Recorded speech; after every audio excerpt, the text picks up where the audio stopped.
Les marchés actions piquent du nez, ça c'est une évidence. Et la question qu'on a envie de se poser après ce qui est la séance d'hier soir, encore une fois, ce coup de tabac sur les marchés américains, la question qu'on se pose, même si aujourd'hui, à l'heure où on se parle, à la mi-journée, le CAC 40 résiste, c'est de savoir si voilà, on a ce nouveau plongeon sur les marchés actions. Est-ce qu'il faut en déduire qu'on est en train de changer de paradigme, que c'est plus qu'une correction, et si la peur finalement n'est pas en train de revenir, après cette euphorie qu'on a connue depuis plusieurs mois, si la peur n'est pas en train de revenir dans la tête des investisseurs. Bonjour Laurent. Bonjour David. Laurent Saillard, journaliste au magazine Le Revenu.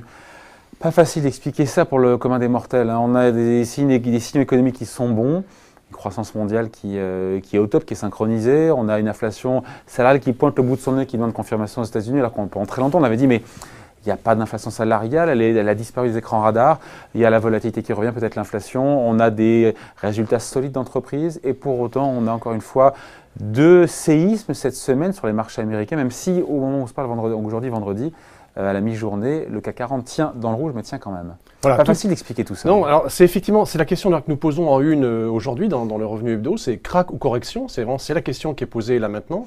Parce que si la correction ne dégénère pas en crack, c'est voilà, ça la question. Et le risque effectivement sous-jacent, c'est que la correction effectivement peut à terme dégénérer en crack, comme vous dites. Alors, on est encore en correction. Vous l'avez bien rappelé, vous l'avez bien rappelé, toutes les nouvelles économiques sont bonnes. Et c'est d'ailleurs en général dans ce genre d'environnement qu'on peut trouver ce type de risque.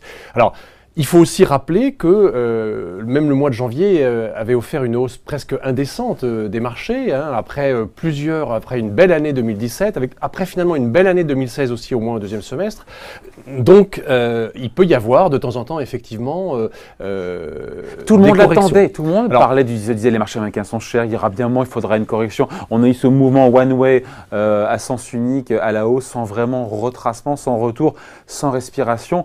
On l'a, mais ça va trop vite. Voilà, c'est-à-dire que ça active en fait le trouillomètre des investisseurs. Hein, c'est au fond ça qui a changé, c'est-à-dire que cet indicateur, ce détonateur, comme vous l'avez rappelé, c'est cette publication le 2 février d'un taux d'inflation salariale. Il y a une semaine. Voilà, qui est une bonne nouvelle en soi pour l'économie américaine, mais qui fait peur aux investisseurs parce qu'ils s'imaginent que les banques centrales, notamment la Banque centrale américaine, aurait pu faire une erreur de jugement et va éventuellement modifier son calendrier de resserrement monétaire.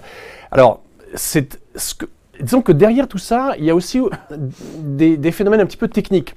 C'est-à-dire qu'il ne faut pas oublier que les financiers sont impardonnables. Alors, comme depuis un an et demi, la volatilité, elle a plutôt tendance à baisser ou elle est stable, beaucoup d'entre eux se sont mis à développer ce qu'on appelle des produits, donc des contrats de volatilité, où vous pouvez en fait vendre votre position. C'est-à-dire que autrement dit, vous gagnez de l'argent quand la volatilité baisse. Ce qui était effectivement le scénario jusqu'à présent, et ça s'est encore vérifié en janvier. Quand vous avez des séances comme celles qu'on a connues à Wall Street, qui détient ces produits?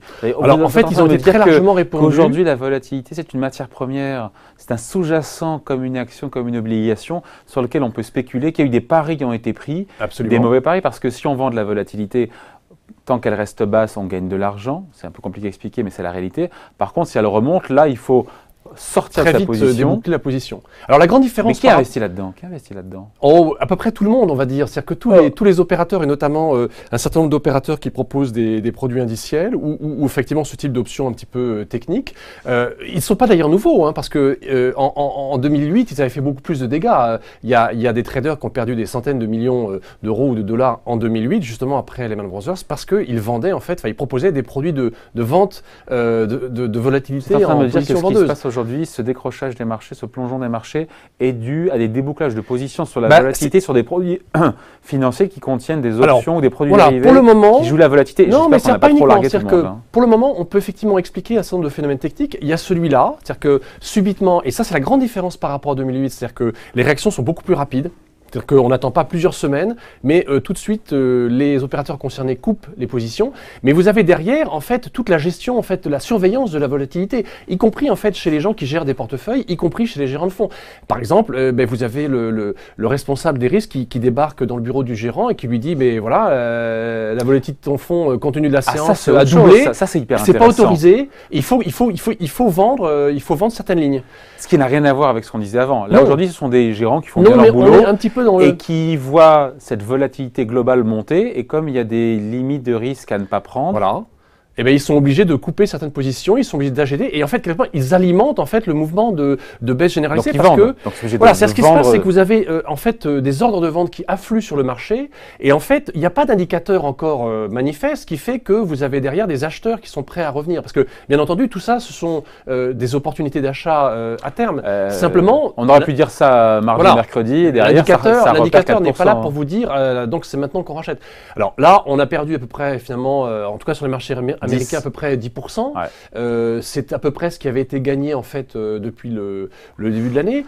Donc, quelque part, sur une gestion, on va dire, que vous faites sur une base annuelle, vous revenez à nouveau dans des dans des signaux, dans des zones qui sont des zones d'achat.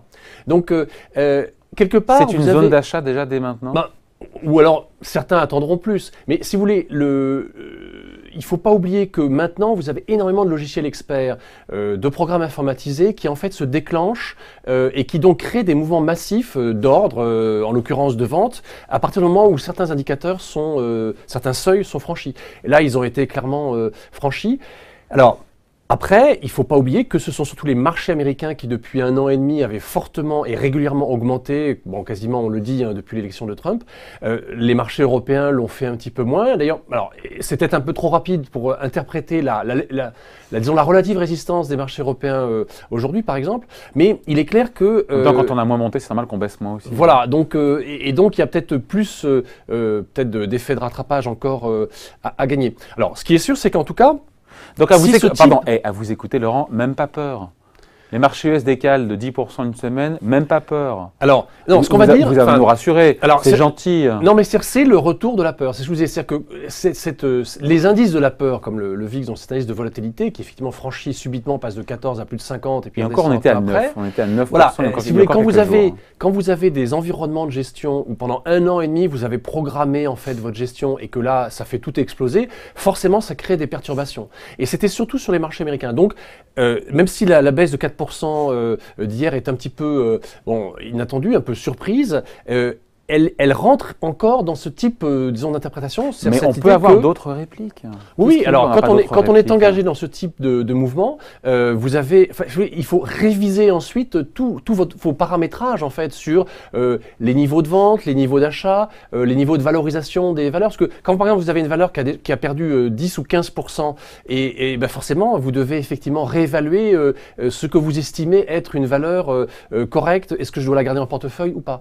Et donc ça prend quand même. C'est les mêmes qui ont acheté cette valeur quand elle montait, qui aujourd'hui ne savent pas s'il faut en racheter alors qu'elle vaut 10 ou 20% de moins. Oui, mais bien sûr, mais alors, si un peu sur la tête, quand vous dites même pas peur, c'est-à-dire que ce qui est sûr, c'est qu'il y a un vrai retour de la peur et qu'il faut voir que la bourse est toujours contre-intuitif. C'est-à-dire que c'est quand tout va bien qu'il faut vendre et c'est en général quand tout va très mal qu'il faut acheter. Et c'est toujours quelque chose de très difficile à percevoir ou à expliquer parce que effectivement, c'est une fonction seconde dérivée de l'économie et donc elle est sur un calendrier différent. Vous avez tous les indicateurs économiques sont bons, avec une reprise mondiale généralisée et synchrone dans le monde.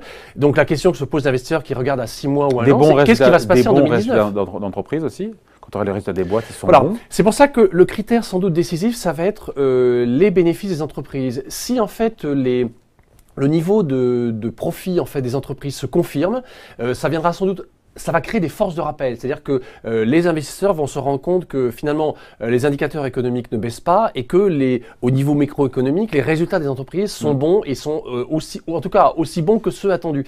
Et là, effectivement, ça favorisera sans doute un retour vers des positions d'achat.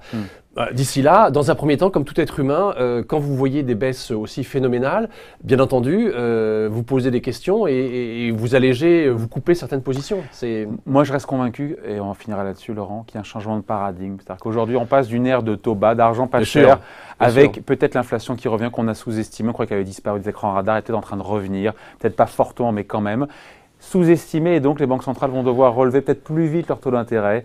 Et donc, Alors, on sait qu'historiquement, à chaque resserrement monétaire, ça a été agité sur les marchés. Et je pense qu'on est en train de changer d'air. Oui, c'est-à-dire qu'on sort de 30 ans, effectivement, de baisse de taux d'intérêt obligataire et on rentre peut-être dans cette nouvelle ère. Donc, c'est la fin d'une époque. Néanmoins, ce discours-là, on le tient déjà aussi depuis plusieurs années. Et donc, sauf que là, on est dedans. Voilà, on y est là vraiment. maintenant, peut-être qu'on est dans le dur et qu'on y est vraiment. Ouais. Simplement, je terminerai aussi sur une note positive, c'est que je ne crois pas que les banques centrales lâcheront les marchés comme elles l'ont fait depuis 10 ans. Vous imaginez la Fed dire, écoutez, finalement, les 3 hausses de taux en 2018, on ne va pas les faire parce que les marchés baissent?